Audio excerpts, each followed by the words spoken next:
Hello, I'm Jeremy Strick, Director of the Nasher Sculpture Center. Welcome to the final day of the annual Nasher Prize Dialogues Graduate Symposium, this year dedicated to the work of the 2020 Nasher Prize laureate, Michael Rakowitz. While the symposium is usually hosted here in Dallas at the Nasher Sculpture Center, due to the unique circumstances of the pandemic, this year we are hosting it virtually. But the virtual format allows students from around the country and Europe to present their papers, as well as more people to watch and participate in the program than ever before. We're delighted that so many will get to learn more about the compelling work of Michael Rakowitz. I want to express gratitude to the many generous sponsors of this event: Marguerite Hoffman and Thomas Lentz, Elizabeth Redleaf, Alana and Adrian Sada, Albertina Cisneros and Juan Pascual, and Lisa Dawson and Thomas Marstad. Thank you for making it possible for us to further the academic research on this remarkable artist. Today, our graduate students will be speaking with our esteemed moderator, Dr. Nada Shabout, an expert on the work of Michael Rakowitz, as well as a close friend of the artist, followed by a keynote address by Carolyn Christov-Bargargiev. Nada Shabout is a professor of art history and the coordinator of the Contemporary Arab and Muslim Cultural Studies Initiative at the University of North Texas, Denton, Texas, USA. She is the founding president of the Association for Modern and Contemporary Art from the Arab world, Iran, and Turkey. Shabout was the project advisor for the Saudi National Pavilion Venice Biennale 2019. She is the author of Modern Arab Art, Formation of Arab Aesthetics, co-editor with Salwa Migdadi of New Vision, Arab Art in the 21st Century, and co-editor of Modern Art in the Arab World, Primary Documents. Shabout has been curator of many exhibitions and the recipient of various awards, including the Presidential Excellency Award, University of North Texas, the American Academic Research Institute in Iraq Fellowship, MIT Visiting Assistant Professor, and Fulbright Senior Scholar Program. Dr. Shabout, thank you so much for your dedication to the 2020 Nasher Prize Graduate Symposium, and thanks to all for watching. Hello, everybody. Thank you for being with us again for our last day. Happy Friday. It has been an exciting few days where through we heard 6 excellent papers that very much unpacked and contextualized the work of Michael Rakowitz. Thank you, all contributors, for your excellent work. Very much enjoyed the papers, and I am sure our audience have enjoyed the papers as well. Just in sort of as way of reminding our audience of our speakers, and you can sort of wave as I call your name. We have Austin Bailey from the University of Texas at Dallas.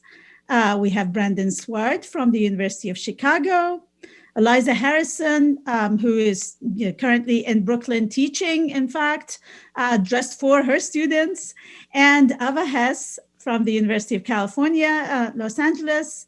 Sarah Bernhardt from the University of Oxford, and Amalia Nangeroni from the Casa Foscari University in Venice. Thank you again for your very sort of deep analysis papers and very good, very interesting engagement with the work of Michael Rakowitz. I again reiterate that I'm sorry that we're not at the Nasher. Beautiful building on a beautiful day like today in Dallas. It would have made the viewing the work even all the more richer, but hey, we're here and we just have to deal with what we have. The way we're this last sort of finale of today will go, we have about an hour, a little bit less than an hour of a roundtable discussion with our presenters, after which we will have our keynote speech. So just so the audience know what to expect as we go through. If you have questions for our presenters, please do send them through via the instructions that I'm sure you are seeing on the screen as I speak. It is really a very strange world where I say things about things I don't see, but I'm told this is what's happening. All right. So what I want to do before I open up questions for everyone is I want to put a number of themes or terms, let's say, that have become apparent, keywords that have become apparent and resonated throughout the presentations. This is sort of in a way of just sort of, kicking off the ideas for questions. On a personal note, I want to say that I very much appreciated the remembrance of my dear friend, Donnie George, whose voice in the field will continue to be missed. So I know he very much appreciates it looking down at us. So some of the themes that were invoked in the papers include the historical within the contemporary context, the idea of temporal slippage, so to speak, the colonial heritage, archaeology, notions of constructing the past, and exhibitions. I want to add or remind us that the modern is also part of the colonial heritage. In fact, we can think of the history of archaeology as a field, as a history of colonial modernity. Another concept is representation of absence, giving voice to victims, diaspora, refugees. Thus, the question of identity comes up a lot. Question of translation, of culture, cultural trauma, memories, gastrotourism, and here specifically food of migrants, and how that actually further complicates notions of identity. And of course, there is an underlying sort of concern about ethics in terms of, the general. So these are, some of the terms that at least I picked up as something in common among all of the presenters that, everyone engaged with in one way or the other. And I want to kick off our sort of debate with a general question to all of you. And, you can engage. I mean, I suppose you can raise your hand. I don't know, Zoom etiquette of ways of entering this conversation. But I have a broad question for you. Considering the politics of space in the global contemporary and issues of what could be termed, to borrow actually a term that I just heard from my colleague Ertri Gupta use, universal preferality, could we reflect on how Rakowitz's work complicates notions of identity? I'm thinking here not only about specific selection of history, but also food, specific recipes to signify identity. And how does all of this then complicates the global contemporary itself? So there are broad questions, and you can engage with them in any sort of angle you want to. Collectively, we'll have a more sort of coherent answer. So how do you want to do this? Do we want to just sort of, jump in, or do you want me to call upon you in the order of your presentations? Which means we start with Austin. Yeah, I mean, I'd be happy to go first. All right. If you'd like. Unless, Brandon, did you have something to put in? Did you have a thought? No. You go and then I'll go. Okay. Okay, perfect. I think with Michael's work in particular, his story starts with his grandfather oftentimes, and him having to leave due to persecution, and then coming to Great Neck, and then his mother, Rakowitz's mother, being so integral in his upbringing and his travels with his family. So I think that when you look at his work and when you hear about his story, identity is already baked into it, for lack of a better term. And I think that you really see that with a lot of his culinary projects in particular. and the way that he organizes community around them.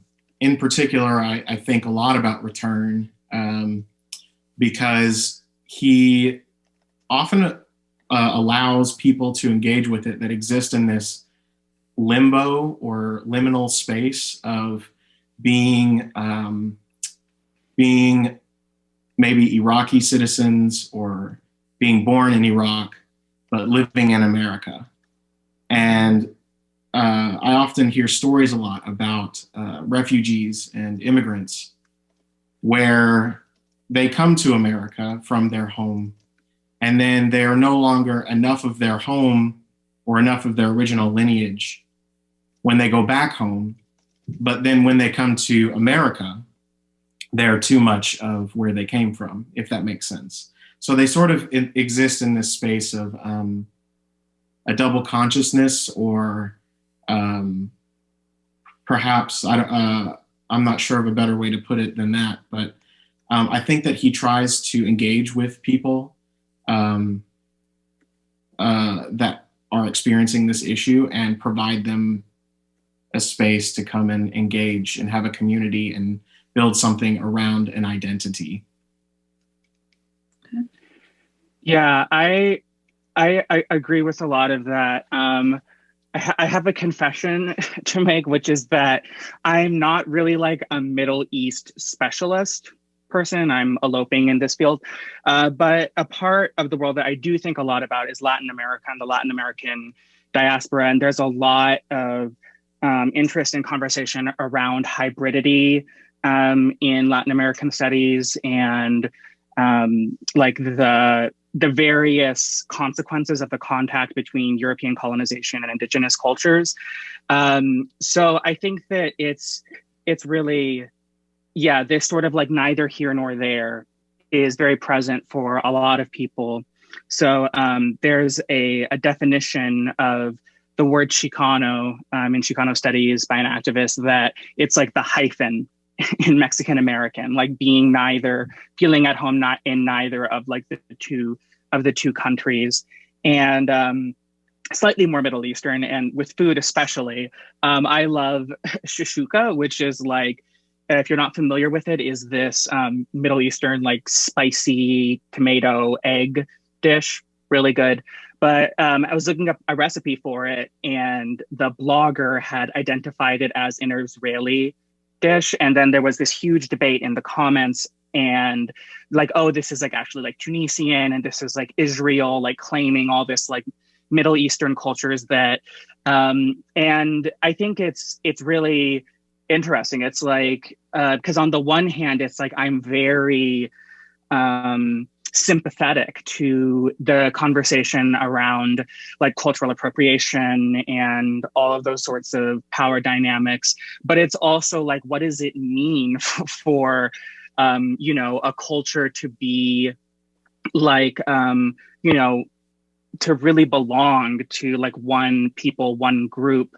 You know, it's like we oftentimes think about the Middle East as like an other of like the West or the US, but you know, it was Arab scholars who were, Al-Farabi, all these people who were, you know, maintaining, you know, like Plato, Aristotle, all of this stuff through the centuries. So it becomes like, it becomes really difficult to, when you start to historicize about like thinking about the boundaries and the hierarchies between all of these different groups and cultural moments.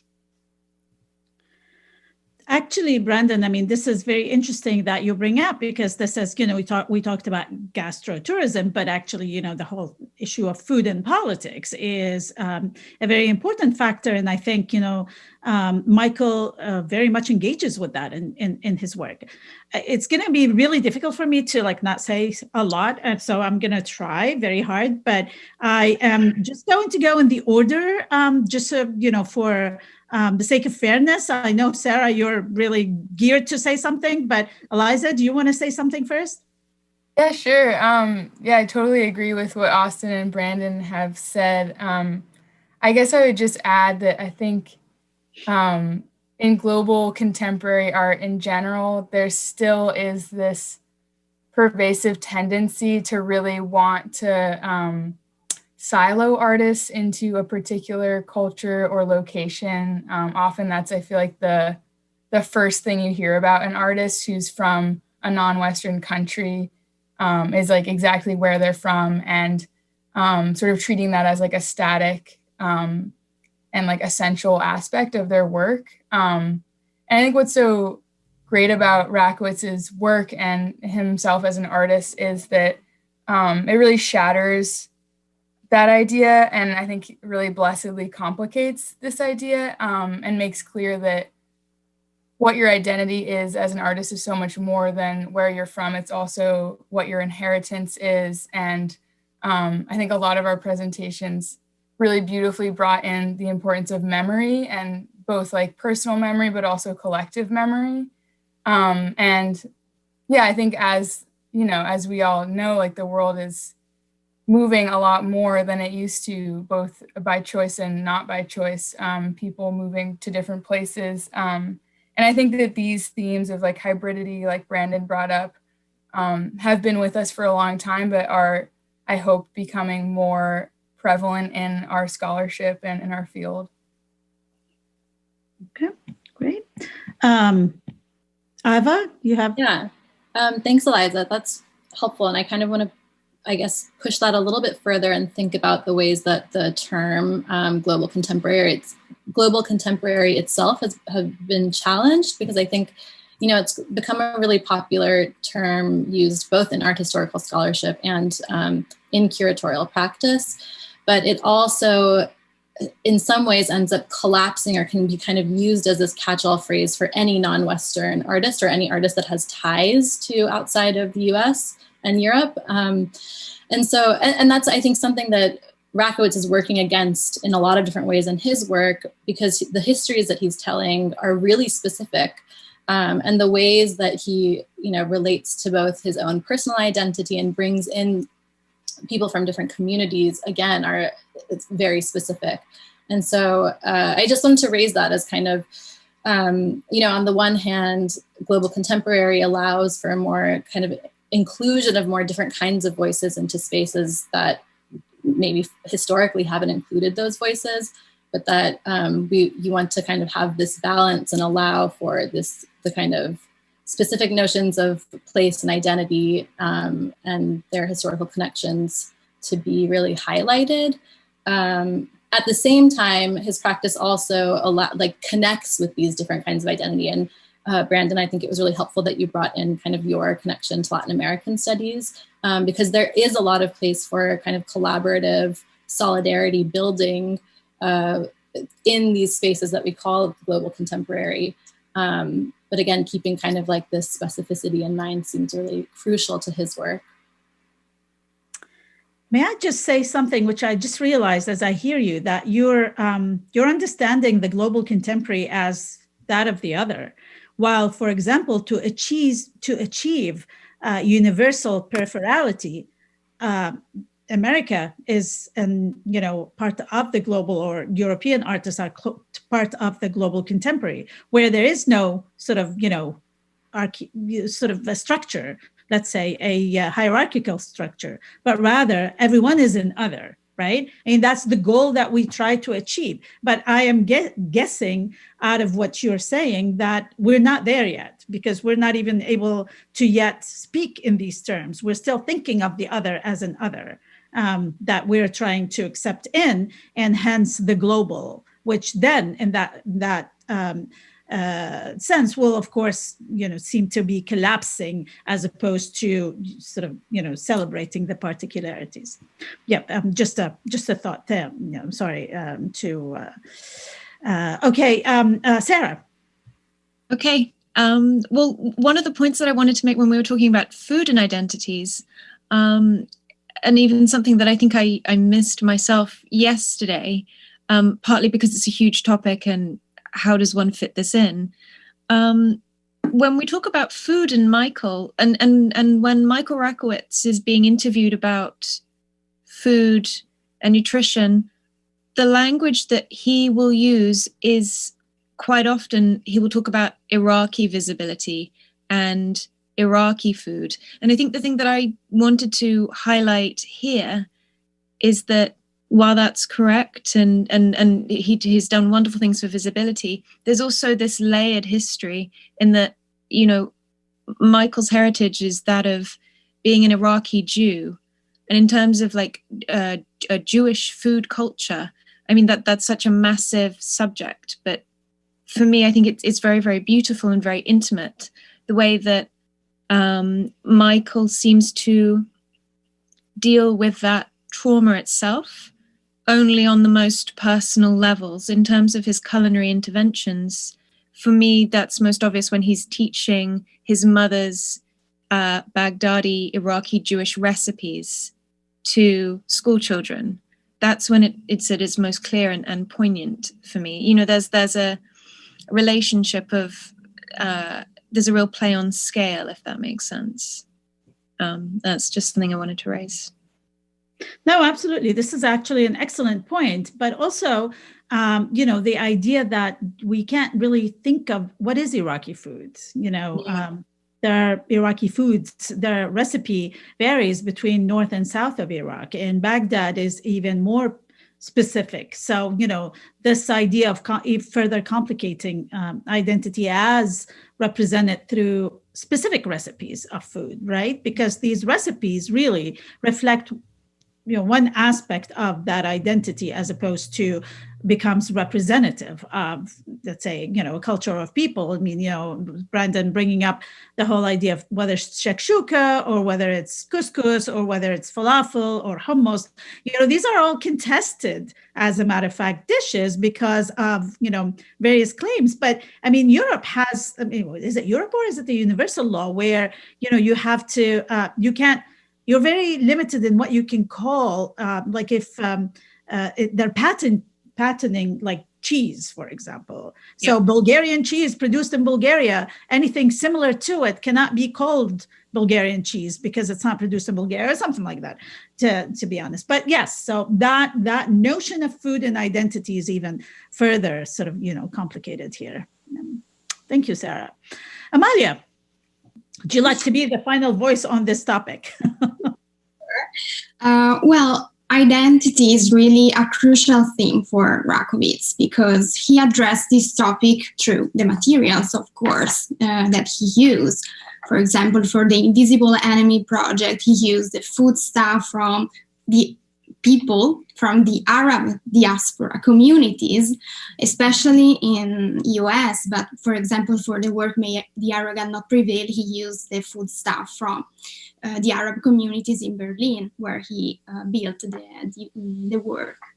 Anyway, this is really connected to the theme also of the exiliation, because people who from this community that buy foods from these shops, they are looking for something original and something that reminds to them their culture.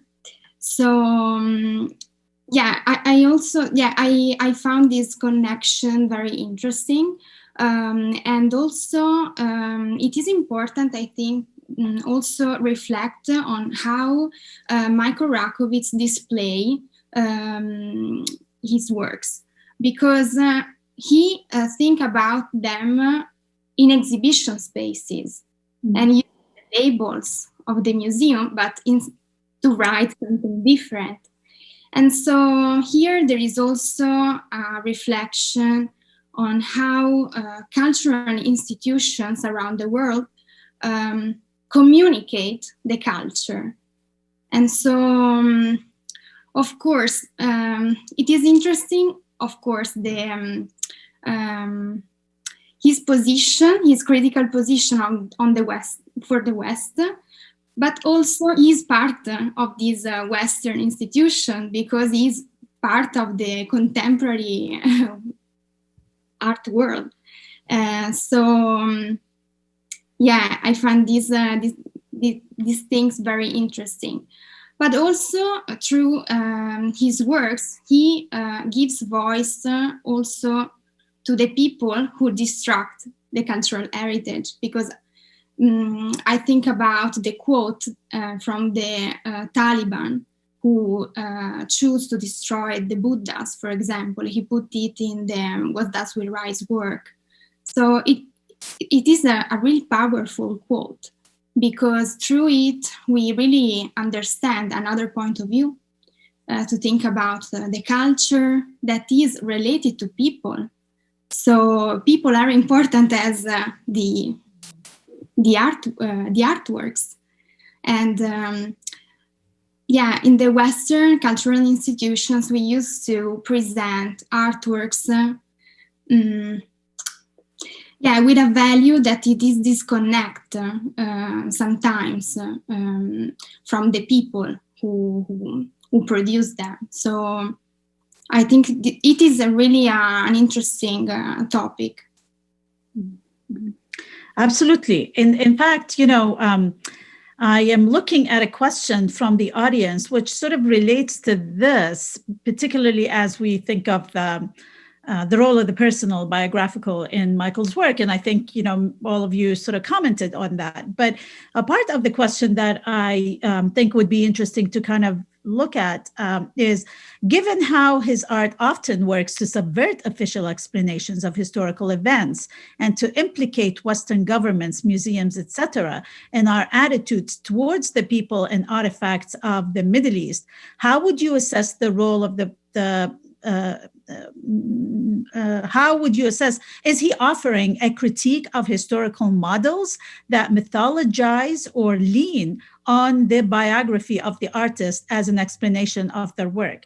And this sort of brings me to that whole issue of that conflation of then the personal and the historical, right? Because if we as I think you all have assessed, that he does very much draw on the personal and his, biographical in the creation of the work. But in a sense, they equally become critique of policies as well as institutions. And so that, and within what you just talked about in terms of the global contemporary and the still kind of ghettoizing of the area studies. So thinking about Middle Eastern art as something that needs to, have its own specialists, for example, then how do we think of this?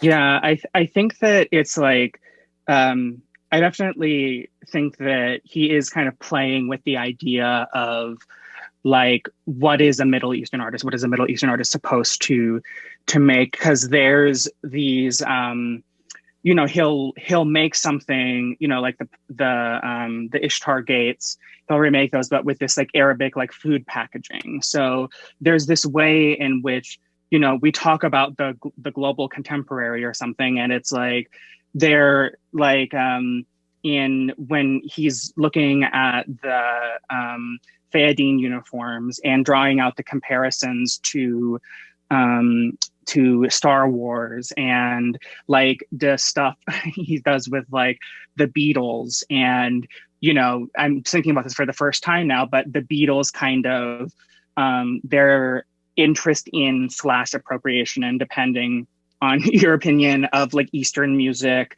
So it's like this, and just the fact that, with the war in Iraq, it's like this, it's like the fate of this country is intimately tied up with what's going on another continent. So I think that there's this way of sort of like inhabiting that category of the Middle Eastern artist in order to expose its limits or its constructedness, its artifice. Yeah, I definitely agree. And I would say that, the US and the Middle East have had these inexplicable ties ever since, you could say the 18th, 19th century, even before that, but really when archaeologists began to go to the Mesopotamian region due to the belief that it had such biblical relevance, and they would go there and excavate monuments that they believed came from biblical civilizations. and then all the way up to the dissolvement of the Ottoman Empire, where through different treaties and agreements, essentially borders were drawn for people, and they were told that this is the land that you live on. And then, through Zionism and Pan-Arabism and the dictatorships that followed with Saddam Hussein, especially, I think that what Rakowitz is doing, maybe going back to identity a little bit, is merging his lineage or his heritage with that of being also innately American. I mean, Rakowitz is a huge New York Yankees fan, and he has massive roots in Chicago, and he really, grew up as an American child, but also has these inexplicable ties to an Iraqi Jewish heritage. So I think that being a global contemporary artist, which he really is, has his foothold in projects all over the world, not just here or the Middle East. I think he's really trying to bring to light that at this point in our history, the Middle East and the West are so entangled that they can almost be inseparable. And we have to live with those shared appearances now and those shared communities. And how do we deal with them? Yeah, I think there's also an element of the way that Rakowitz actively shapes his own biography, and with the way he talks about his work. I like to think he's like trying to get ahead of the critics doing that for him. And so there is this sort of playful side to that, that I definitely think is in the legacy of other conceptual artists, of sort of creating this this very real biography for sure, but also one that is very tailored, and that kind of holds together in a way that, so like critics or people trying to put things on his identity or put things on his art can't really get a foothold in there, because it's sort of like he's already done that before them, which I think is just so fun and so in line with just like the other aspects of his practice that are so playful and diabolical and fabulous.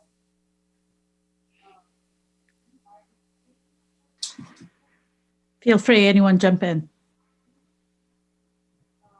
if you have anything to say. I love, Eliza, your point about the playfulness about Michael's work, because I think that is a very important method that Michael uses to even sort of drive his message even further. This sort of, elusiveness to touching specific, I mean, he's the Arabic language. I mean, so Mesopotamians didn't use Arabic, for example, but that places the contemporary right into that historical moment. I think is brilliantly playful in a way that, brings up other issues like you mentioned, Eliza, that kind of anticipate, critics or anticipate challenges. And then he complicates them even further as he introduces those. Yeah, I think anticipate's a really good word for it. Yeah, I think that the humor aspect is really important. I think that because there's something really interesting in the tension between those moments of play and humor and just like the sheer like gravity of like the stuff that he's talking about. And I think that it's like for a lot of, us people who, grew up, people from like marginalized identities often, I think, adopt humor as a way to kind of, as like a self-defense mechanism or something. And like thinking about like what it is that humor, satire, irony, like what's that is like covering up. And sometimes it's like so much heavier, I think, to see the same way that it's oftentimes harder to look at someone who's about to cry than someone who is crying. It's like that sort of like the, I don't know, some sort of like surface of the tension, surface of the humor. It makes you feel the weight of all this stuff under the surface that, it's like we could never actually, it's just totally beyond comprehension. Yeah, and I think those contradictory emotions that come up when you're seeing some of his work, of both kind of wanting to laugh and cry and be outraged and all of these things at once, is so like important to that experience and to the way that it kind of will sit with you beyond the viewing. And it also brings, this element of the absurd, like I was thinking when you were talking, Brandon, about, again, the Star Wars series and how that history becomes so, as I saw it at the MCA, and as you walk through it, it just, the line between what is fabricated and what is real in the history and in the objects becomes so kind of blurred. And I think that's really a part of him, exactly as you said, like occupying this space of an exhibition, but then in doing so, making clear what narratives were told and making us sort of challenge narratives that were told through news or history or exhibitions themselves. And it's a really kind of powerful tool, I think. I should say, for someone, as someone who lived a big chunk of my life under the Saddam and Ba'ath rule, life in Iraq was very much a theater of the absurd. So, in some aspects, that's realism in the way, Michael engages it, which is, which makes it even the more so. By highlighting these absurdity that actually existed in reality, that brings it to, even a different level. Yeah. I actually have a question, kind of going back to comedy. I don't know if any of you are familiar with the work of Sacha Baron Cohen, who is sort of this absurdist, controversial figure, if you know anything about him. But he has spent a lot of his life fighting anti-Semitism and bigotry and things like that through almost a completely different, but also sometimes similar manner than Rakowitz.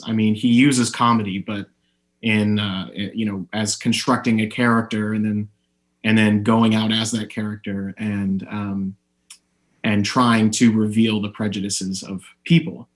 And his grandmother was a German Jewish person who was persecuted in the Holocaust. Was a Holocaust survivor. His mother was born in Israel. So I wonder if, as a pop figure and extending the conversation a little bit beyond Michael Rakowitz, comparing him to someone like Sacha Baron Cohen, does that help Rakowitz? Does that demean his work? Does it not? Are they comparable? Because I think that sometimes they have a lot of the same goals, but take completely different routes to achieve them. Well, not a simple question, Austin. There are always elements of that you can compare, but the engagement is so different that, despite the fact that there is a commonality in the sort of theme or concept, I don't want to, I know who Sacha is, but I have not really delved into the work. So I don't want to make a generalized answer to this. Anyone here has a comment on that? But it's definitely a good question to think about. Go ahead, Sarah. I don't want to engage with this directly, but it leads me into another point that I was thinking about, and I've been thinking about throughout everyone's talks. And that for me is, when I was writing the paper, I thought, who is Michael's work like? And for me, it's not particularly subjective, but when, museums put on group shows where they're talking about themes or artists from a certain region or continent, often we have ways of talking about artists in certain groups. And for me, I don't really feel like, Michael is such a unique artist. in terms of his commitment to research and the longevity of his projects. And then this amazing fusion between public and private. It's funny, but often it's just too sad to laugh. And for me, when I was thinking about it, especially in my theme, when I was thinking about gastronomy, actually, the artist who I was thinking of most, and I hope it's a sort of similar comparison, is I was actually thinking about Felix González Torres. You know, and we were talking about social distancing and food. And, you know, I guess at first I was thinking, oh, you know, someone like Rakowitz, Tiravanit, you know, oh, you know, that's eating. But actually, for me, there's something in, you know, the Untitled candy pile, and it just, I think it's actually much more similar to that.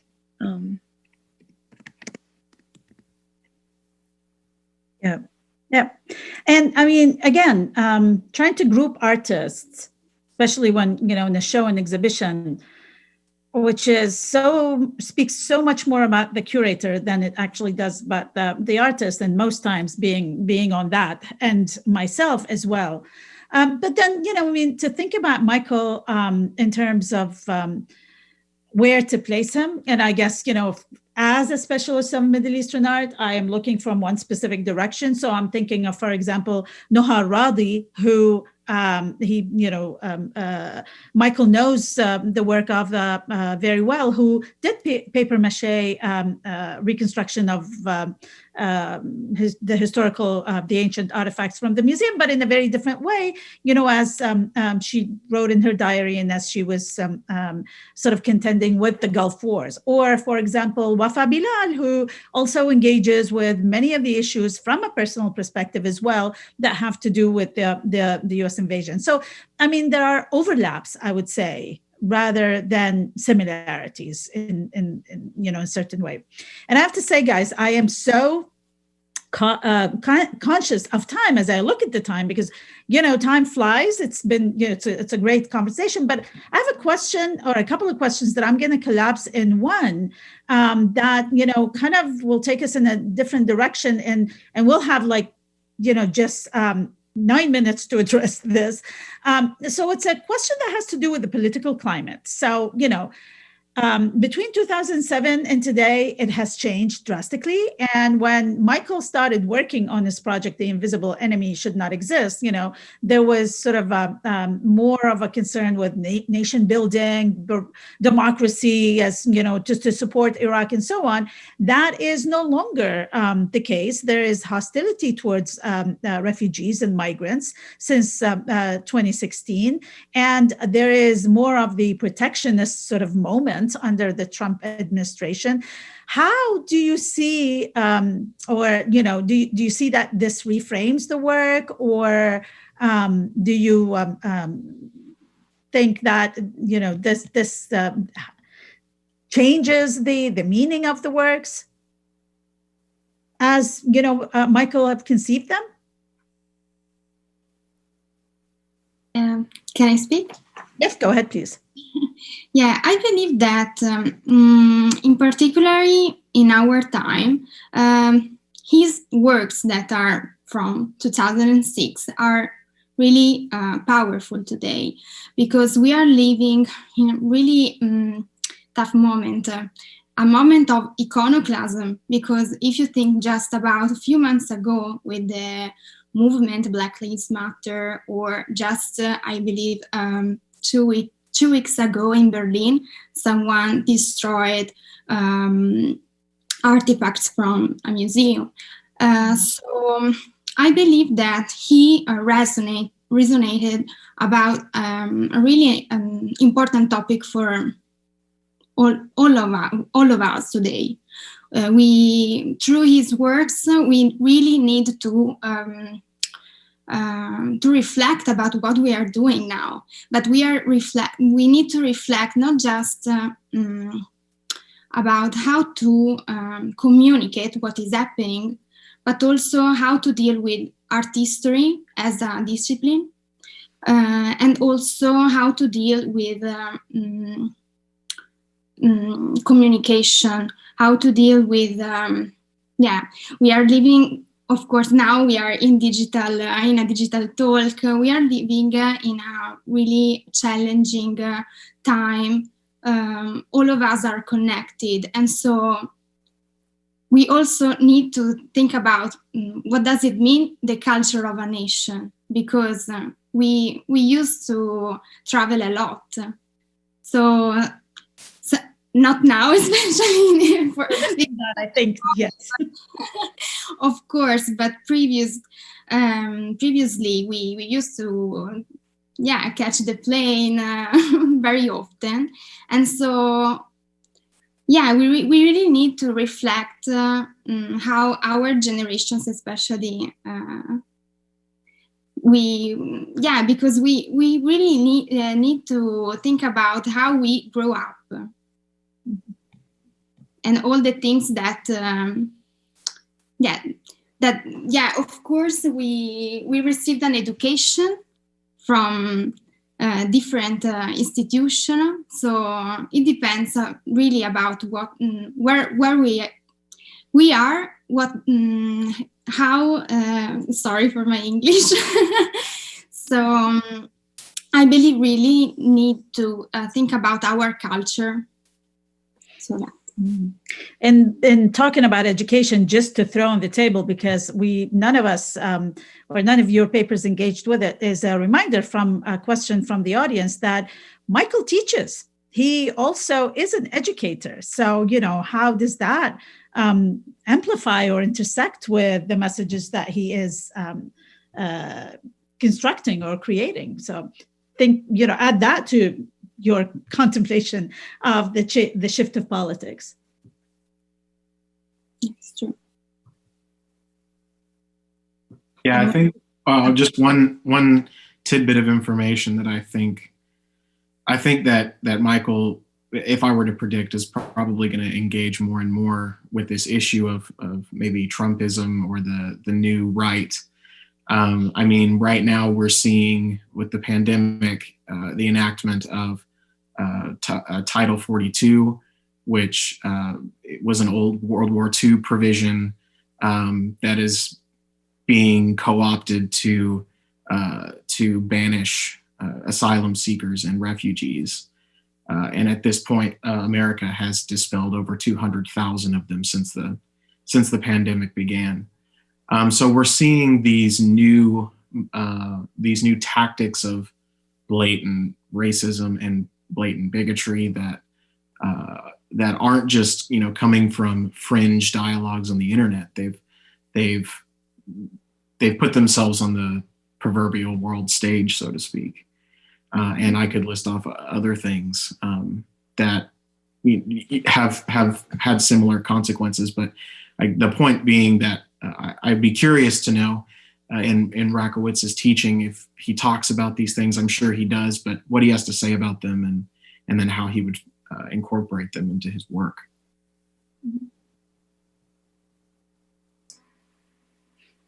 Brandon, were you trying to say something as well? No. I think the idea of the shift of politics as we're living it, and is scaring us, is something that we will have to address or confront more so as we go further. And I'm sure Michael himself will have to contend with that himself as well. Although, because Michael's work from the beginning, was in a way, critical of even the idea of nation building in Iraq, as many of us were, as well as we were seeing it differently than, for example, the sort of the neocon rhetoric of nation building and spread of democracy was not accepted without criticality, and definitely not by someone like Michael. And I think from the beginning, the idea, and as came through your papers, the idea of giving voice to the victim, whether it's Iraqi refugees or migrants, kind of speaks to that already. The idea of the looting, the idea of how these issues have not been addressed, very much kind of anticipated again the shift in politics which we are living today. I mean, it's not really that far-fetched from where we were to where we are today, in my opinion, as things sort of evolved. Yeah, and sorry, you go. Eliza, you go first. Well, I was going to kind of use this to open up a question that I have for everyone that came up, I think, a bit in yesterday's panel, and Amalia, it's something you mentioned too, that like what this new kind of remote, distanced world that we're living in means for both like communication, as you were saying, but the experience of art. Because for me, I mean, such a huge part of the way that Rakowitz gives voice to victims or marginalized communities is through in-person gatherings and these sort of like sensual experiences of food and of the materiality of his objects. I mean, looking at the sculptures up close is true. They don't translate the same way on a screen.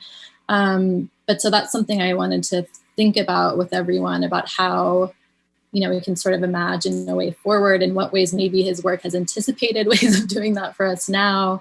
But it seems to be a really big issue in my mind. And Eliza, also in your paper, you had this brilliant comparison between Rakowitz's Lamassu and then the Palmyra arch that was like resurrected in Trafalgar Square as well earlier. That seemed to me to be like this one-to-one translation. It kind of fell flat because it was this one-to-one translation from images 3D printed, whereas Rakowitz does something very different. And so maybe there is some kind of, he has sort of this like openness and flexibility of not doing these one-to-one translations. So maybe we can think about that in the same way of how we would kind of think about the experiences that he's creating, but on a new virtual format. But anyways, I just wanted to raise this because I think it's such a part of the kind of world's political conditions that we're living in right now. Yeah, I think that's a really beautiful point to raise near the end of our panel. And it also, this is kind of a leap, but it has me thinking about Parasite, which is one of Rakowitz's earlier series that I love, where I think you guys are probably familiar with it, where he's building homes for houseless individuals or people experiencing houselessness, and they're all made for a specific person in mind and that person's specific needs. And yeah, I think there's something really great about that work because it just like totally defies this one-to-one translation of like the sort of like, oh, one size fits all, like there's a way to fix all of our problems really easily. And it reminds me of how Michael often puts people at the center of his works, even when that's a little buried. So yeah, it just, maybe that's not quite related, but yeah.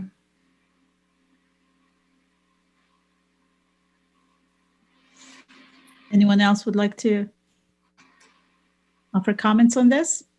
We're approaching the end, so if you have anything to say, by all means, go ahead and say it now. Because unfortunately, it's not enough time for us to start a new topic, and I know there's much that we could talk about, but I want to read you a message that I just received from Michael, who says, please, if you can, convey to the students how they have all brilliantly brought forward new layers of my work that I never knew existed. I have learned so much. I am truly humbled. And as I said before, I hope to one day earn all of this. Beautiful message from Michael, who has been keeping up with your papers and with our discussion. And, I think it's always, in fact, interesting when artists hear about their work, right? Because, I'm sure we've always heard Michael's voice about his work in the interviews and what he tells us. And then now he's hearing about the reception of his work, but by particularly, brilliant students who are, spending so much time and effort understanding this work, and who will go out and be educators or, and art historians one day and be educating others on the work of Michael and these issues all together. It has truly been a very joyful few days, hearing your papers and learning myself from them a lot. As I said in my opening remarks, I've known Michael for quite a while, and we work on similar issues in different sort of ways. And I have been lucky to see much of his work in person, including the Lamassu at Trafalgar Square 2 summers ago. When I was in London. So it is always a sort of a different way of understanding and appreciating the work when you hear the analyses of others and think, oh yeah, I was thinking about that, or I haven't. And I hope your work also kind of helped inspire all of you, inspire each other's work, and hopefully you stay in contact and stay in touch. And definitely please stay in touch with me. I'd love to know, Austin, you're in my neighborhood, so I'd like to know what you're doing with your work. And thank you very much. If you have any, last minutes of anything to say, we have like a minute. Well, I just wanted to say thank you, Dr. Shabout, for doing this with us. And I'm a little starstruck that Michael was listening, but putting so much time and you feel like somebody when you do that.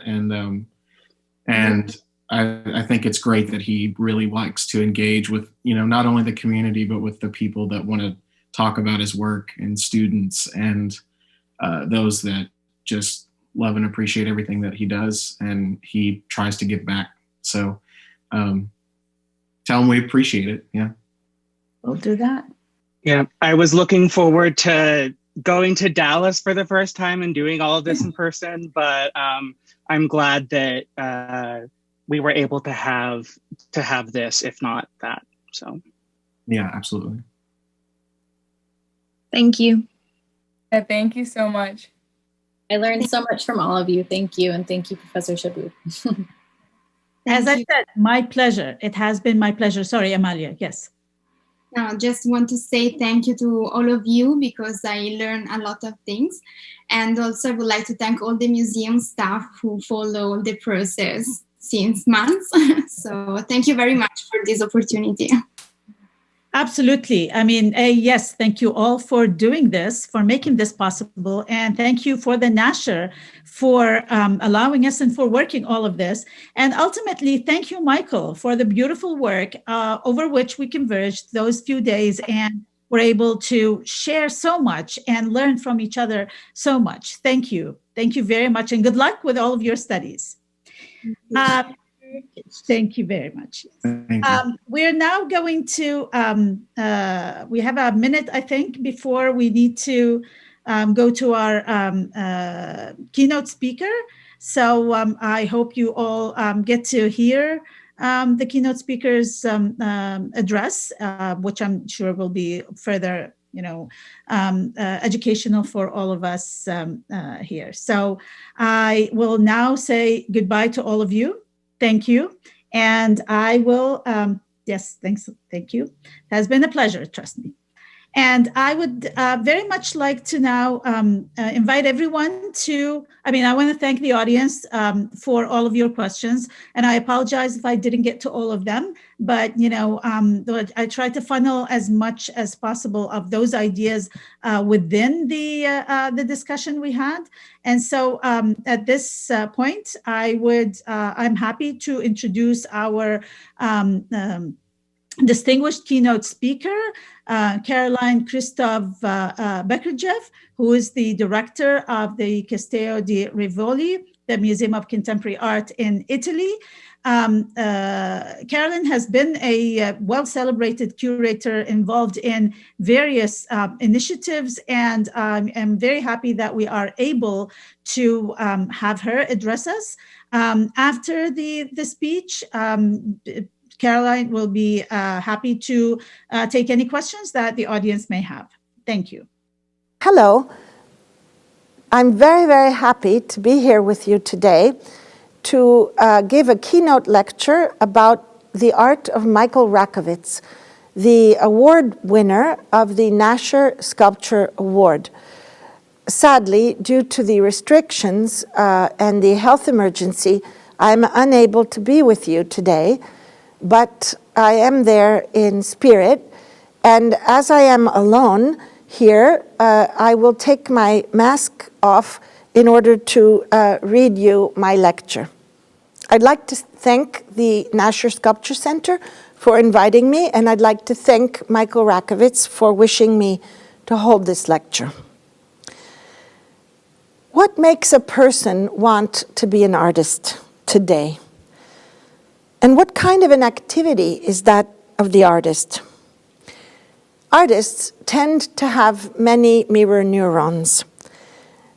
They are often able to put themselves in other people's shoes and feel the world from the perspective of the people and places with whom they engage, and of the materials they use.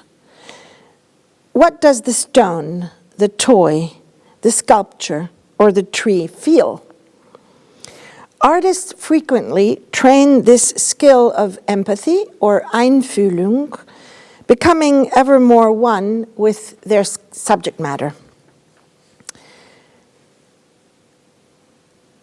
We live in a world that is characterized by disembodied digital experiences, by an increasing amount of time spent communicating on small handheld cell phones, by an exponential divide between a small number of extremely affluent people and a growing number of poor and wretched ones, living on an ever more dirty and ecologically unsound planet, characterized by wars, necropolitics, and forced migrations, as well as by the loss of material and immaterial cultural heritage and of so many crafts. In the 1960s and 1970s, many people would have gone into active politics to try and change the world. Over the last 30 years, however, some, like Michael Rakowitz, have instead joined the forces of art with a practical goal of bettering the situation, of achieving a result in terms of social change. Now, what that implies is that in many ways we are returning to a period of avant-garde art where urgency was important, and also at the same time to a pre-art period of civilization, when art was not autonomous, and when the decorative, the useful, and the aesthetic were one and the same. When sculpture was attached to a church or a temple that sheltered you from the rain, and a pot was a vessel reminiscent of the womb, but also a container with which to share our food. Art, therefore, for Michael Rakowitz, but generally, is defined as much as by what it is as by what it is not, by what it does or can do as by what it does not or cannot do. It is even defined by what it fails to achieve. Art has played a major role in social processes of healing and recovery throughout history, and imagination has been a crucial force in those processes. Sometimes it fails, and sometimes Michael Rakowitz's goals are not achieved. Sometimes they are. But the beauty and the core of its existence lies also in that quixotic attempt. Michael Rakowitz cares for people, their material and spiritual lives, and the spaces and shelters that we build together with them. But Rakowitz wonders whether good intentions are enough, He wants to protect, save, and repair, but asks whether the connections he makes are interesting enough, whether his storytelling is engaging enough or poetic enough. His doubts are deep-rooted as he repairs and mends without wanting to hide and forget the social, historical, psychological, and physical wounds that move him to make art and do the mending. His doubts are what keeps the process open and fragile and uncertain enough for the entire process to be humble and yet never humbling, to be ethical and yet never self-righteous. I imagine Michael Rakowitz as a little boy being taken to the museums to learn about past civilizations through the traces of their material cultures, while the peoples of those past worlds have long since turned to dust. His, therefore, is a post-museum art, or an art that takes into consideration in the display of his works the context of what a museum display was in the past and could be again in the future. In his oeuvre, things, the generic stuff of the world, become objects, the specific stuff of the world. In other words, things become objects when they are embedded with meanings projected onto them by people. They become heirlooms resonant with memories. They become enchanted things, thanks to which we direct our lives symbolically as well as experientially. His objects are often damaged, broken, stolen, or burnt goods. Sometimes they are objects at risk. His goal seems to be to find ways by which their embedded meaningfulness may emerge and flourish again. And his proposition is that this can happen only if we work together with others. Therefore, animistically, objects have agency, and they speak to us like mirrors of our souls, but they do so ritualistically and in a nexus of people, but never in a solitary fashion. Crafts and the objects they produce are embedded with stories and are able to become active agents of transformation in people's lives. Full of magic, they have a transformative potential. Through our associations with these objects, we see patterns emerge. And in these patterns, some solace is found in the shape of an imagined cosmic order. With humor, this order is at times far-fetched, and implausible connections are created through leaps of the imagination in time and space, linking together, just to cite a few examples, the Art Nouveau of Istanbul, made by Armenian craftspeople during the Ottoman Empire, and the bones of stray dogs who were exterminated on Sivriada Island in the Bosphorus during the ominous prefiguration of the Armenian genocide, along with a connection with the exuberant Chicago architect Louis Sullivan, or the utopian Euro-revolutionary vision of Vladimir Tatlin and the architectural principles of Gordon Matta Clark, as well as the tearing down of a dilapidated house in Sydney, Australia, in the case of another artwork of his. In addition to these linkages that construct webs of interrelated stories through objects, in most of his exhibitions, we also find a plurality of things and objects. The many low-cost, custom-built shelters for the homeless of Parasite, which he began in 1997 and is ongoing. The hundreds of papier-mâché remakes of lost artifacts wrapped in Middle Eastern food packaging of the invisible enemy should not exist, which he began in 2007 and is ongoing. The many stone-carved books of What Dust Will Rise, created for the Documenta in 2012, or the assembly of plaster casts of architectural decorations in the above-mentioned The Flesh is Yours, The Bones Are Ours, in Istanbul, made for the Istanbul Biennial in 2015.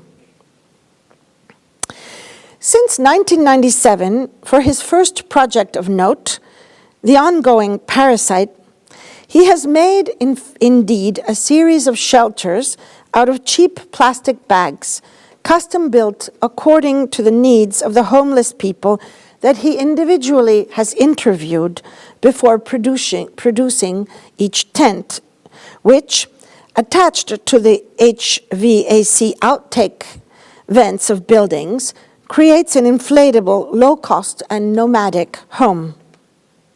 I remember reading about these in the Metro section of the New York Times in 1999, and consequently inviting him to do a project at PS1 MoMA, where I was at the time curator. On that occasion, he created Climate Control. It was 2000, a new installation that temporarily introduced climate control into one of the second-floor galleries of the old PS1 building where I was working. What he did was something useful for the Contemporary Art Center. In other words, we could have shown a Van Gogh in the room, and prior to his invitation, PS1 had no climate control. And thus, he reversed the normal relationship between a young emerging artist and an important art institution, transforming his installation into a service. For the project The Invisible Enemy Should Not Exist, that began in 2007, he has been remaking life-size versions of the 15,000 ancient artifacts that were looted from the National Museum of Iraq after Baghdad's fall to American troops in 2003 during the Iraq War.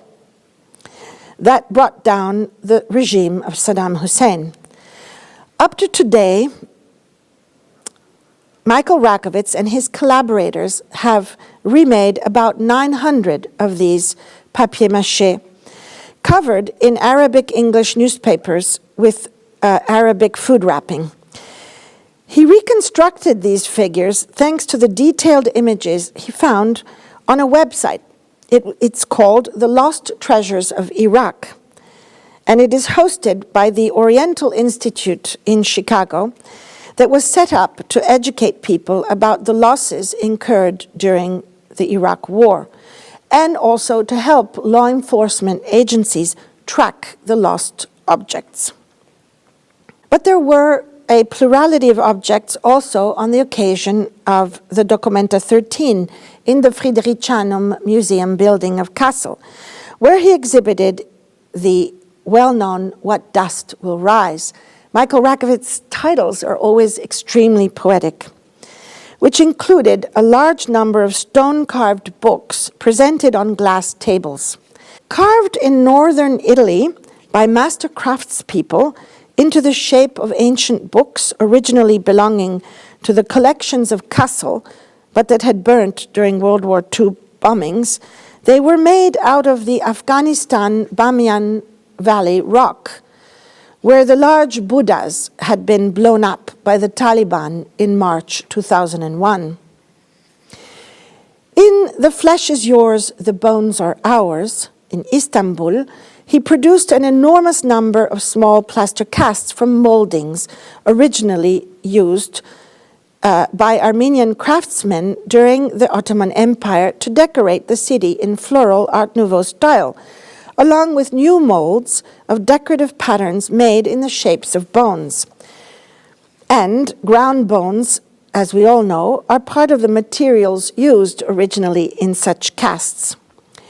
These 450 objects lay on the floor of a former Greek school, creating a link between the Armenian genocide of 1915-1923 and another community that had been eradicated from multicultural Constantinople, which was the name of Istanbul at the time, of the Ottoman Empire, eradicated from the multicultural Constantinople and today Istanbul in the 1960s in order to transform it into the more ethnically homogeneous Turkish Istanbul of today. Although objects, their fabrication, their accumulation, and their exhibition thus form a major part of Michael Rakowitz's practice, this aspect of his work is in counterpoint with a very important other part, which is an immaterial and relational component, less readily visible in his exhibitions, but very substantial in his practice as an artist who makes public art. In many of his projects, indeed, a dialectic is set up between the care for and production of material heritage and objects, on the one hand, and the attention to the immaterial heritage and its production on the other, as I mentioned at the beginning of this talk. Although his art is therefore focused on objects and object making, these objects make sense only insofar as they are relational objects, transitional objects. There is always an original lost object from which people have been disconnected, and his enchanted objects are relational insofar as their coming into the world occurs through their reconnection in an embodied manner via a collective of real fabricators and not the ethereal distances of digital communication. They are indeed transitional objects that mediate our relationship with the world and teach us how to love each other. It was Donald Winnicott, the well-known psychologist and psychiatrist, who poignantly described transitional objects first in the 1950s as those things that an infant invests with special attention, the first not-me possessions. They mark the transition between a symbiotic identity with the mother, a period in which the child feels one with the world, able to magically control and create the world at will, in a condition where desire finds immediate satisfaction, as if the objects of desire could be created simply by evoking them, "Mom, I'm hungry," and the milk flowed, and an autonomous identity separated from the world, yet in relation with it. Sometimes a transitional object is a doll, or a stuffed animal, a thumb, or a blanket, cuddled affectionately, and that must never be changed unless the child who uses it over a period of time becomes anxious. For Winnicott, this intermediate state between a baby's inability and growing ability to recognize and accept reality is the substance of illusion. Although hallucinogenic, the transitional object is important for its actuality, for its physicality, for its materiality, and not only for its symbolism. It is not an internal object like a mental concept. It is a possession. Yet, for the child, it is not an external object either. It is not the object that is transitional. The object represents the transition from a state of being merged with the mother to a state of being in relation to the mother as someone who is separate and outside. The use of the object symbolizes both the union, therefore, of the two and the separation of the two, and, therefore, the initiation of their separateness, something somehow close to the concept of the matrixio that Bracha Ettinger has since the 1970s so poignantly described in her essays and in her art. Existing in the space of play, neither inner psychic experience nor external reality, the transitional object lies at the boundary of its separateness, which gives rise to a quality in our attitude when we observe such objects. Winnicott describes something very interesting in relation to understanding Rakowitz's oeuvre. He describes how the infant will damage and destroy, or attempt to destroy, the transitional object, tear apart the doll. But he explains it only to verify its survival, its continued existence, even after the aggression. He explains how this condition of survival of something which has been aggressively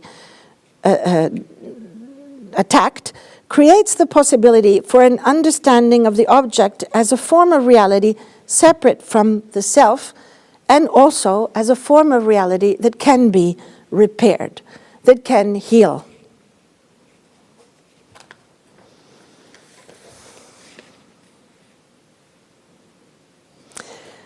From such a perspective, Michael Rakowitz's objects never function as singular transitional objects, but rather multiply from the outset.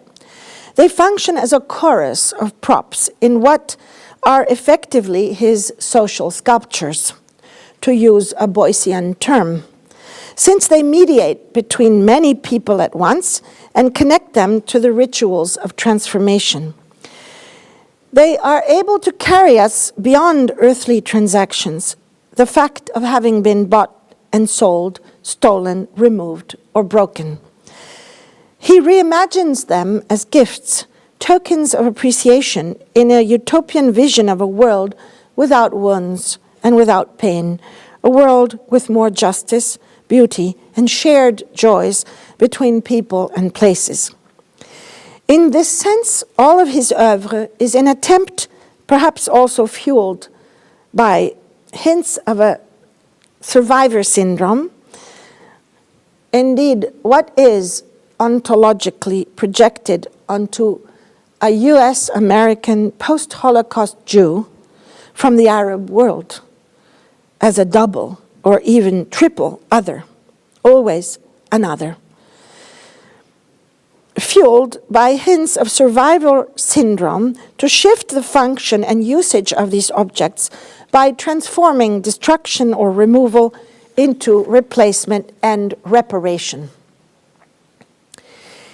Each of the projects I have described above as object-based also indeed have a more public, collaborative, relational, and performative part, which does not remain visible once his installations are set up in a museum or a gallery space, but that inform all the work that he creates.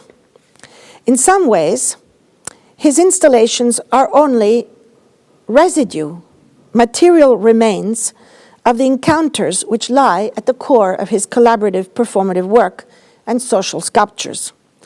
To make his parasite shelters, indeed, Michael Rakowitz spent an enormous amount of time entering into relationships, personal relationships, with each of the homeless individuals for whom he makes or has made a tent.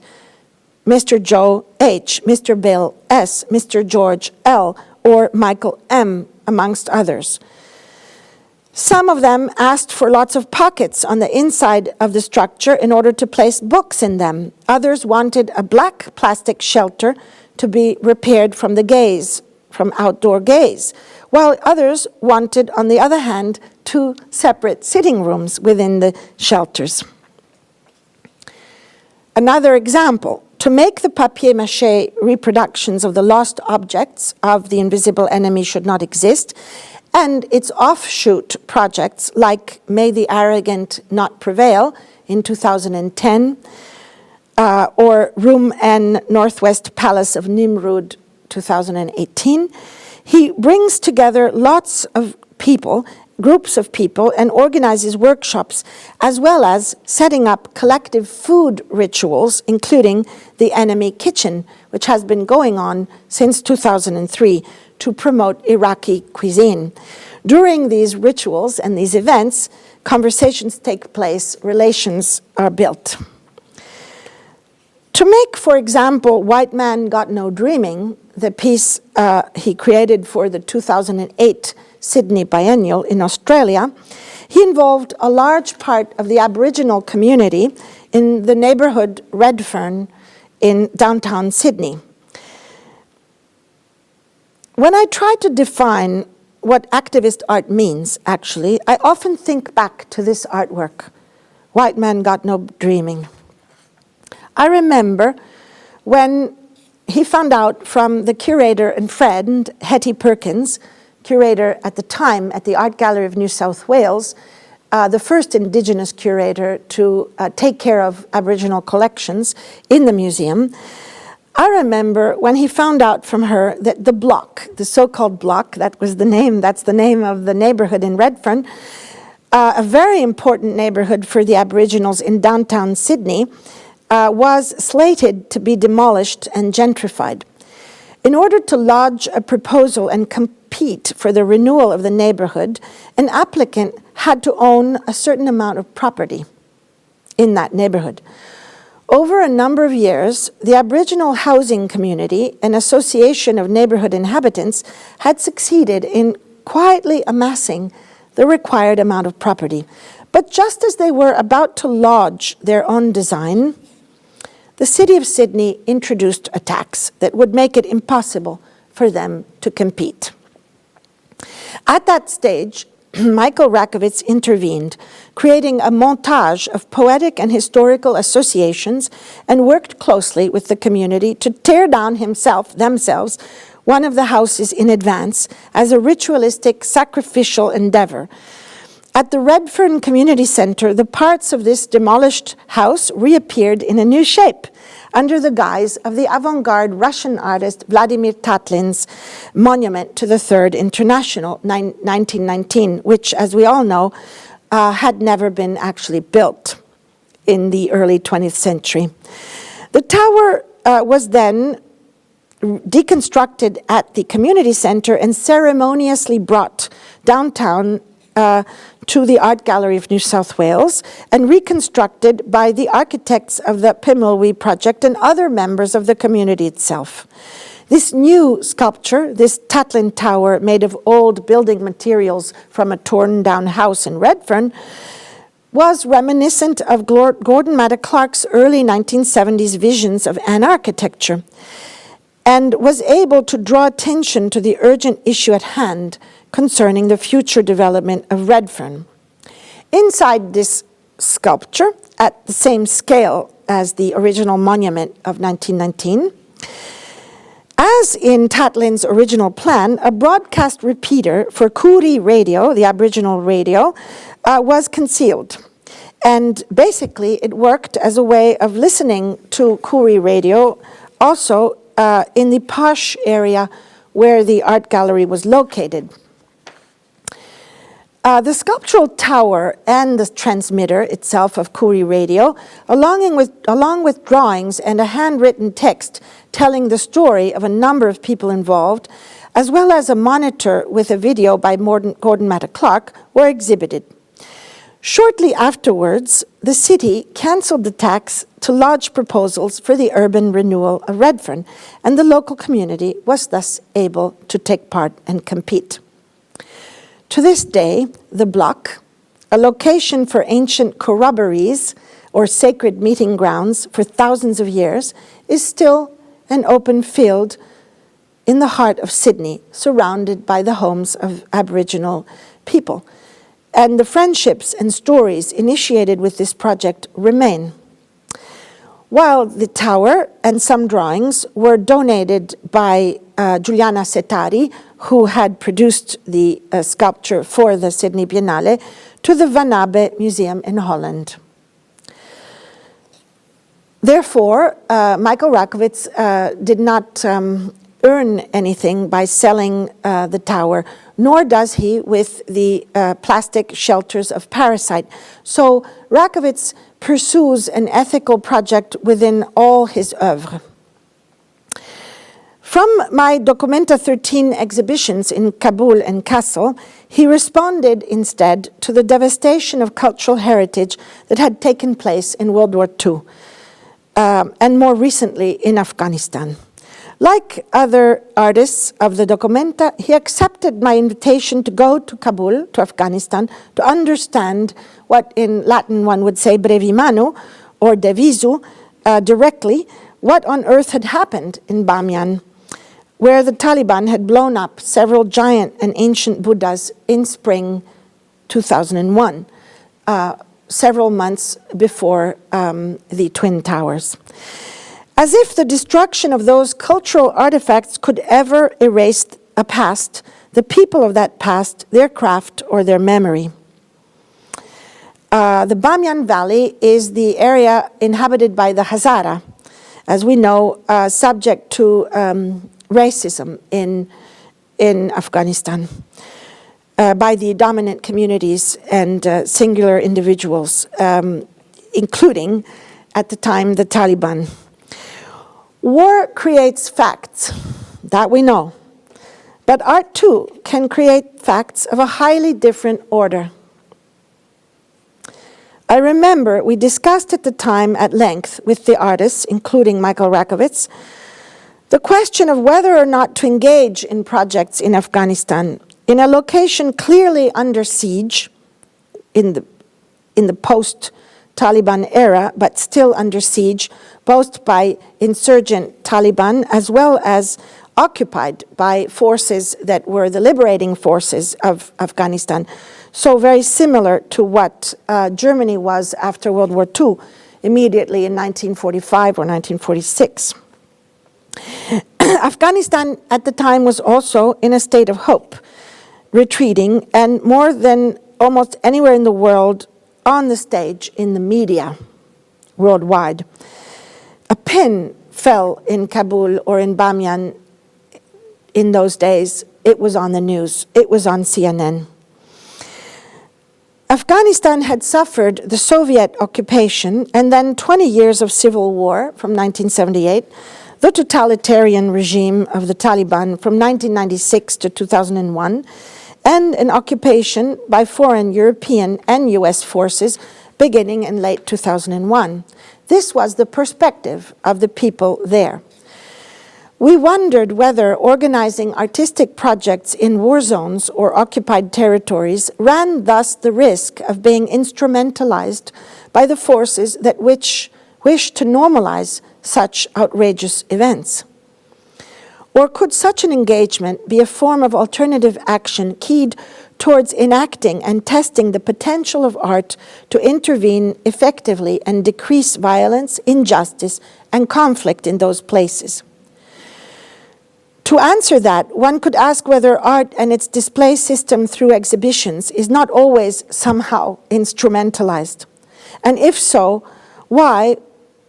One would question such an instrumentalization only in non-European or non-Western contexts, ignoring those same agendas in the West. We made the decision, whether it was right or not, we made the decision to act in ways that do not isolate people even further than they were, but that would provide opportunities for the opposite.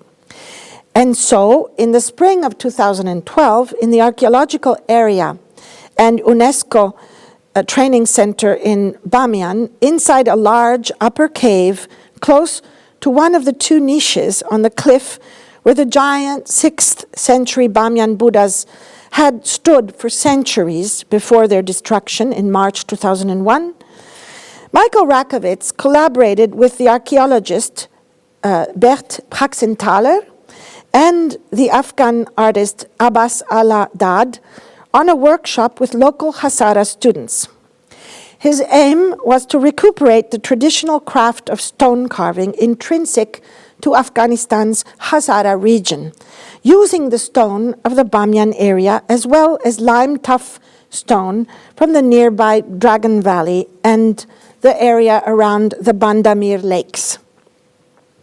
The final results of the seminar were presented in the Documenta 13 exhibition in Kabul, together with a small stone book that he had carved himself. The title of his project, What Dust Will Rise, was derived from a proverb on cooperation. What dust will rise from one horseman? Obviously, very little. In Kassel, What Dust Will Rise consisted in the recreation from Bamyan stone of a number of the books that were destroyed in a fire in the Friedrichshain Museum building during the bombings of 1941. In other words, the projects that were developed in the stone carving workshops in Bamyan were exhibited in the Queen's Palace exhibition of Documenta in Kabul. and not in Kassel. They were not transported as exotica. While in Kassel, the works made in the north of Italy by master stone craftsmen were exhibited. And what those were objects in the form of the books that had been destroyed in the fire of 1941. Some of these were donated to the National Museum of Afghanistan that was severely damaged in the 1990s and 2000s.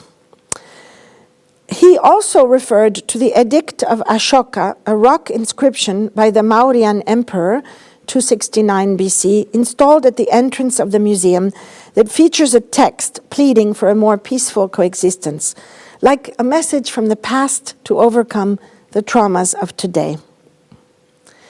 I'd like to conclude with a very recent work. One of Michael Rakowitz's beautiful and strangest works is his first video, the 2017 work called The Ballad of Special Ops Cody, made using a stop-motion animation technique to film a doll inside a vitrine containing Mesopotamian votive statues at the Oriental Institute of the University of Chicago, his hometown. This unusual work, a distorted Winnicottian fantasy of transitional objects, is based on a true episode that occurred in February 2005, when a video was released by a group of Iraqi insurgents called the Mujahideen Brigades, showing what appeared to be a captive US soldier with a gun pointed at him, whom they were threatening to kill unless Iraqi prisoners were released within 72 hours. Now, the US company Dragon Models recognized that the figure in the video was a hoax, since it was in fact their collectible toy soldier called Special Ops Cody, a sort of Ken of the time, made in China in an edition of 4,000 in 2003 to sell on military bases in Kuwait and in the Middle East. Soldiers stationed there on armed forces bases bought the Special Ops Cody doll generally to send back to their children as gifts, perhaps as a surrogate of themselves. In this film, the male soldier doll with the female voice of a real US veteran of the Iraq War climbs into the glass museum case and apologizes to the statues, to the small Mesopotamian statues, urging them to escape from the museum. The war veteran speaks in a flow of consciousness, only half remembering the traumatic events she witnessed while in Iraq. And the voice is actually that of a female Iraqi war veteran that Michael Rakowitz invited to collaborate on this project with him. And she says, "Where am I? Why am I here? Who am I? What are these things doing here? I never knew things like this really existed. But when you see these things close up, there are no words. Sometimes you feel something you know. The last thing I remember, I don't want to think about that. I remember faces. I remember the faces. I remember it was back in 2005. It was February, when those people were working in there, in the admin. They were too squeamish to do the retinal scans because they didn't want to touch the body of a dead detainee, a dead Iraqi. He said, I did the whole work alone, but I don't remember. You look at them. The blood had ceased running through their veins. They had formed clots on the cots, so it dripped onto the floor. I'm sorry. Why do you look at me like that? Like we're different? Look, I said I was sorry. We're not different because we're also the same, because we were created, we were sold and created. We have stories to tell. Just keep talking. I guess to myself, because you're not answering. You guys, why are you here? Don't you want to go, be free? I can't get you all out of here. When I see you, your faces, without eyes and I think of that day. They were broken, but we destroyed them. You are broken, so we keep you locked up, though, in temperature-controlled places, always gloved. I will always be gloved, and never again shall blood course through my veins. She's obviously mixing talking to the sculptures, and should she be a curator or conservator, she would be gloved, and her memories of dealing with dead bodies in Iraq. So the immobile, still statues ignore the soldier's words, the little doll speaking, the special ops Cody, until a curator comes into the frame of the video to shut the glass vitrine, and special ops Cody is transformed in a static museum object, museum artifact, right alongside the other objects in the vitrine. Now, I'd like to read at the end what Walter Benjamin, in 1936, in The Storyteller, noted of the soldiers that had been traumatized in World War I. He wrote, "With the World War, a process began to become apparent which had not halted since then. Was it not noticeable at the end of the war that men returned from the battlefield grown silent, not richer, but poorer in communicable experience? What 10 years later was poured out in the flood of war books was anything but experience that goes from mouth to mouth. And there was nothing remarkable about that, for never has experience been contradicted more thoroughly than strategic experience by tactical warfare, economic experience by inflation, bodily experience by mechanical warfare, moral experience by those in power. A generation that had gone to school on a horse-drawn streetcar now stood under the open sky in a countryside in which nothing remained unchanged but the clouds. And beneath these clouds, in a field of force of destructive torrents and explosions, was the tiny, fragile human body." In other words, the traumatized soldiers came back less able to tell their stories, not more able, which is typical of post-traumatic disorder after wars, which didn't have a name at the time, PTSD. So what does it mean that the fragile Cody, a mere object, a mere doll, restitutes a voice and a story like a ventriloquist's puppet, through the displacement of experience onto an enchanted thing, a toy?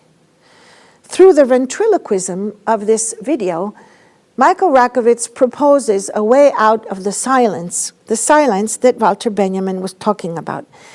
And I think all of his art really lies, the core of his art lies in this intent, and in this moment when the human and the inert, or apparently inert object, intersect, and the object and the human both begin to speak again.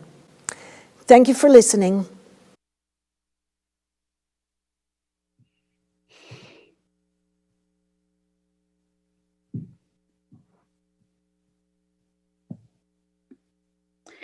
Thank you. Thank you, Caroline, very much for this wonderful journey through Michael's work. Your inclusive insights into his career and work pulls the analysis offered in the papers through the symposium that were presented by the students together and so much further. Michael's humanity and care for people in general is very much highlighted through your walk through his work. Also his creativity, which brings up so many questions for you as a curator. I very much appreciated your discussion about holding exhibitions at places of conflict. This is never a simple nor a light decision to be made. Thank you for also being with us from Italy, right? Where you are at the moment. We seem to forget, as we feel so scripted through this digital interaction, that we wouldn't be doing this if we were together and talking to each other. I feel like it would be so much more, easy. So thank you and welcome virtually to Dallas, I suppose. Good to have you here. Thank you. Thank you very much. Good to be there with you. So we actually have a number of questions for you already, as questions continue to come through from the audience. I will start with this question for you, and feel free to also add, intersect and add anything that you think you may want to follow up now that you've also been able to hear the students' papers.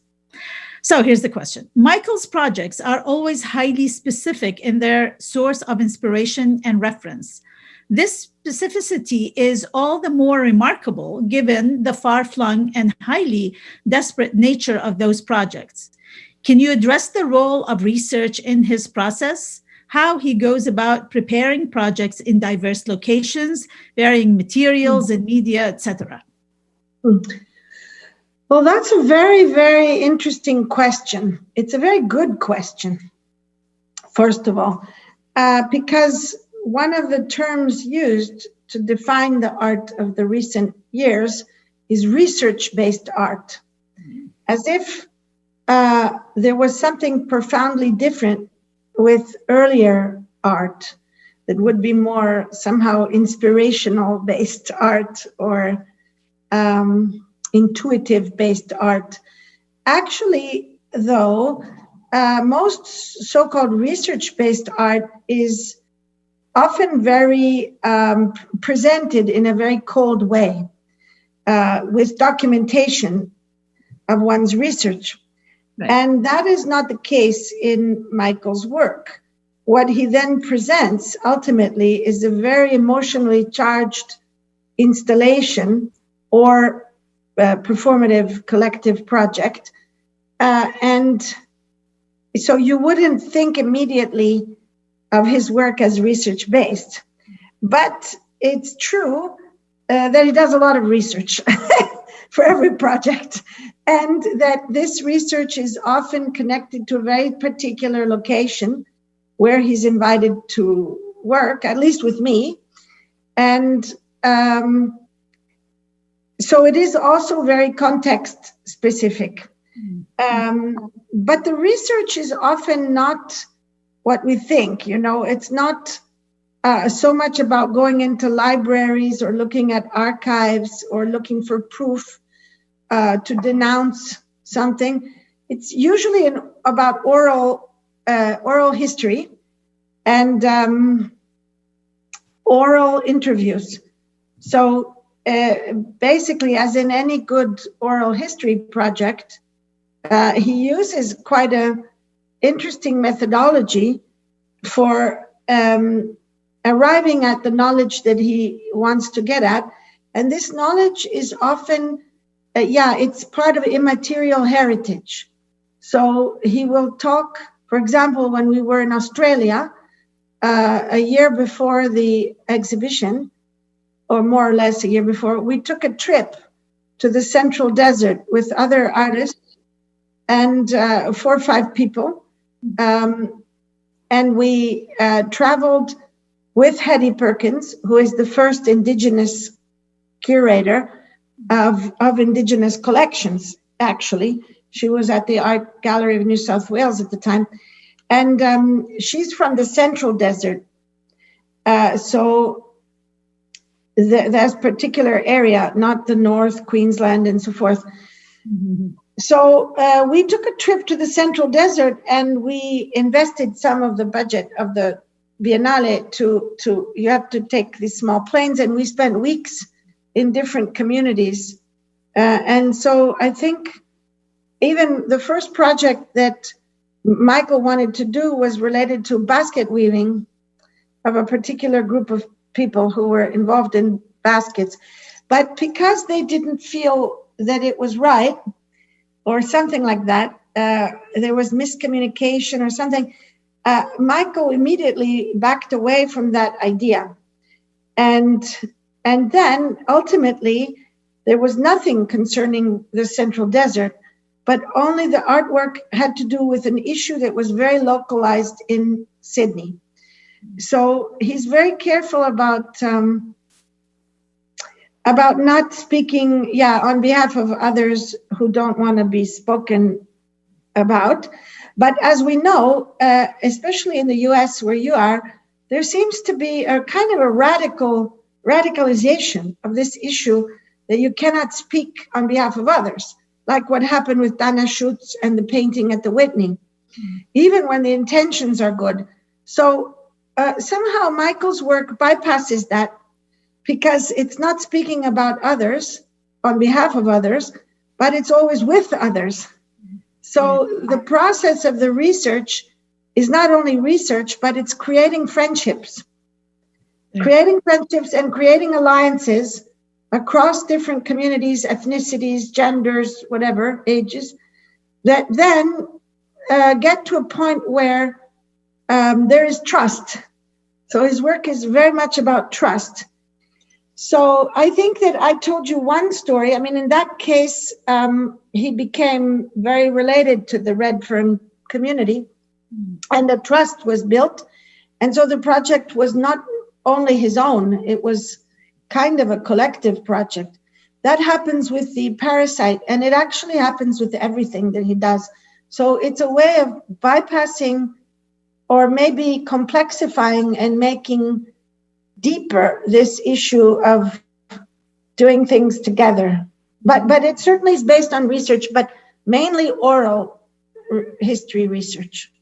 Yeah, I mean, I would say that it's, the reason why the question comes as research-based, because his work is, appears very informed. I think that's the better word to say. It is very informed. I mean, this is how Michael and I met, as a matter of fact. I think I was giving a paper on destruction of heritage in Iraq, and I said a few things that triggered his imagination and creativity, and he followed up on that. So I do get the occasional research question from Michael about, so what happened in that incident, or what happened to that object? And, then he sort of builds up the way of engaging. Yes. And you're very absolutely right that it is about building relations, friendships, and connections, which sort of brings me to the second question from the audience, which is that, kind of relates to these issues that we're talking about, that one characteristic of the artist's practice is that many of his projects are ongoing, open-ended, additive. So the question asks about how or what are the challenges that such state of work presents, if any, for a curator of his work, and how those challenges would be addressed. And I would add to this as well that, this sort of evolving creativity as the work happens as well. You as a curator, you start with him on one project, but it could become something else. So what are some of those challenges and how are they addressed? Well, that's also a very good question. I think as a feminist, or let's say shaped by feminist thought, ranging from, when I was young, Lucy Rigaray, to Judith Butler, to Bracha Ettinger, very important to me, the concept of the matrixial.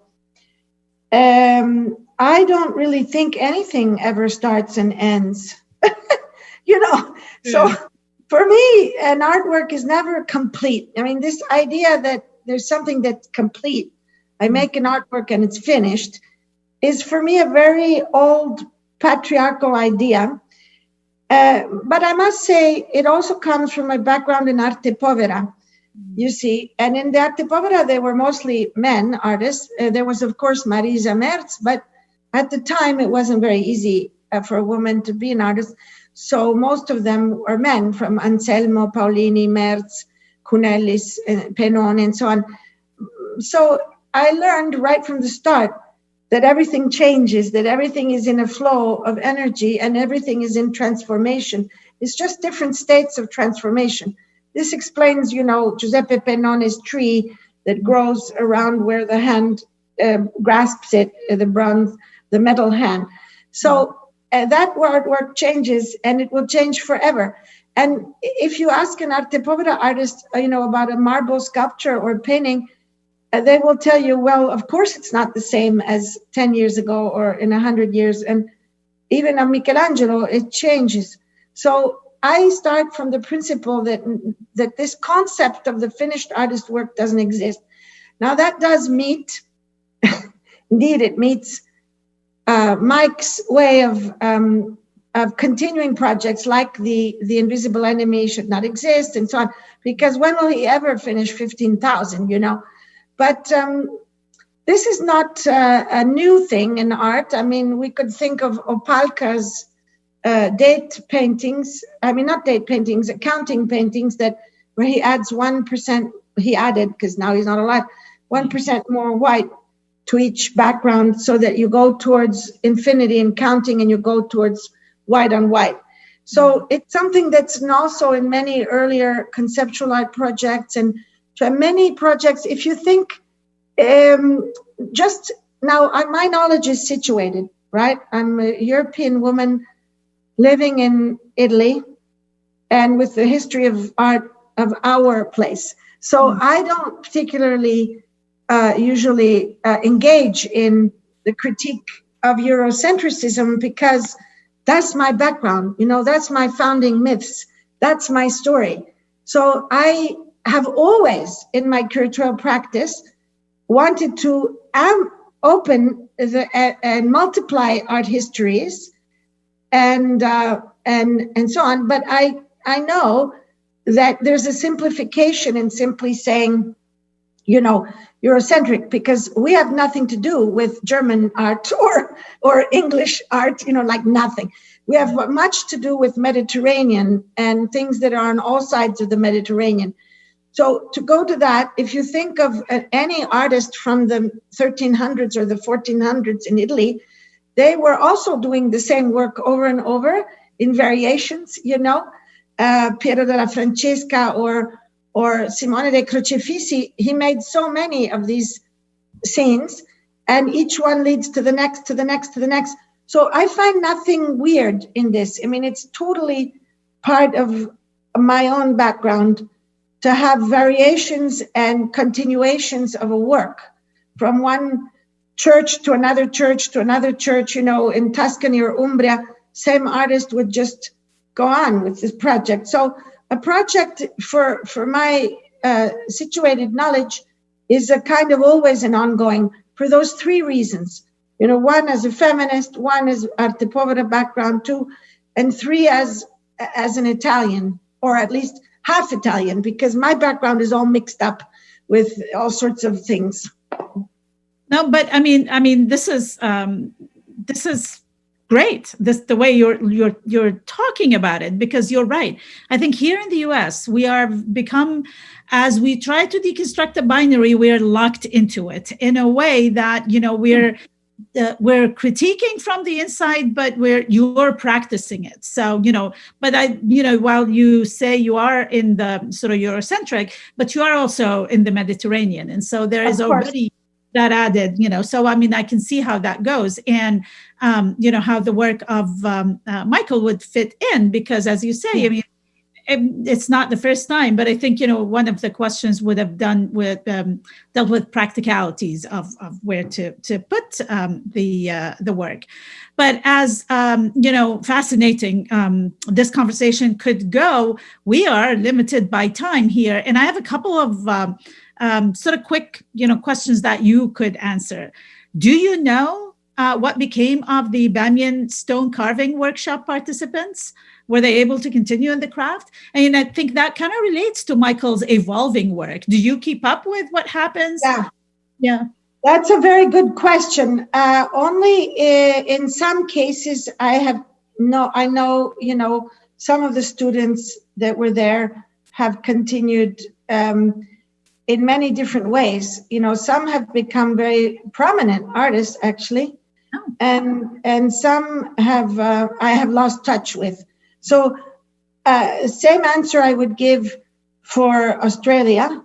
I have to say, I'm very sad about the fact that I would have liked the Documenta to have had a longer term effect in Afghanistan, but the situation kind of didn't move forward politically in a very good way. So I'm not sure that everything that was the ambitions that we had has been realized. But I do know that some of them have continued. And one actually wanted to be in Europe and kind of disappeared, came to Europe and kind of disappeared in Germany. Someone, police came to ask me if I knew where the person was. I don't. So I think that probably, came to Germany and then just decided to not return or something, came on a visa.